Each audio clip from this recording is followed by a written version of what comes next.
ضلع سدیپیٹ کے چریال اور خرب و جوار کے منڈلوں کے عوام کی جانب سے گزشتہ 4 دہوں سے مسلسل کیے جا رہے مطالبے کی دیرینہ خواہش آج اس وقت پوری ہوئی جب ہائی کورٹ آف تلنگانہ کے جج justice B Vijaysen Reddy نے چریال میں قائم کیے گئے فرسٹ کلاس جونیئر سول عدالت کا رسمی افتتاح انجام دیا۔ اس موقع پر عدالت کے احاطے میں رنگا رنگ تقریب منعقد ہوئی جس میں سدیپیٹ ضلع principal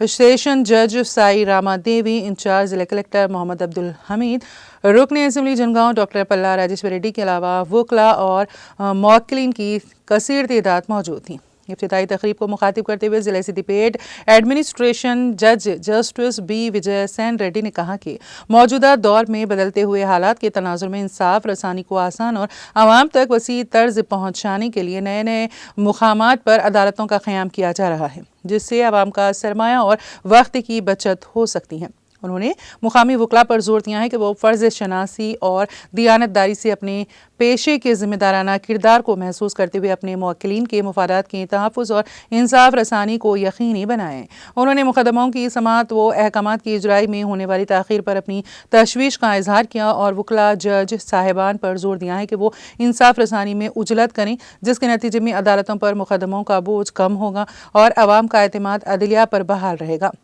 justice B V Sen Reddy نے اپنے خطاب کے دوران چریال میں عدالت کے قیام کی دیرینہ مطالبے کو تسلیم کرتے ہوئے ضمن میں کوشش کرنے والے وکلاء، برادری، عوام، عوامی نمائندوں اور عہدیداروں کو عدالت کے قیام کے مقصد میں کامیابی حاصل کرنے کے لیے سخت جدوجہد کرنے والے عوام کو مبارکباد پیش کی، نیز عدالت سے استفادہ حاصل کرنے کا بھی مشورہ دیا۔ افتتاحی تقریب میں سینئر سول جج K Swati Reddy, commissioner of police Siddipet doctor B Anuradha, Cheriyal, Maddur, Komuravelli اور دھول مٹا منڈلوں کے عوام، مختلف بار ایسوسی ایشنوں سے وابستہ وکلاء، ریاستی بی سی کمیشن کی رکن شریمتی بی بالا لکشمی اور پولیس عہدیدار بھی موجود تھے۔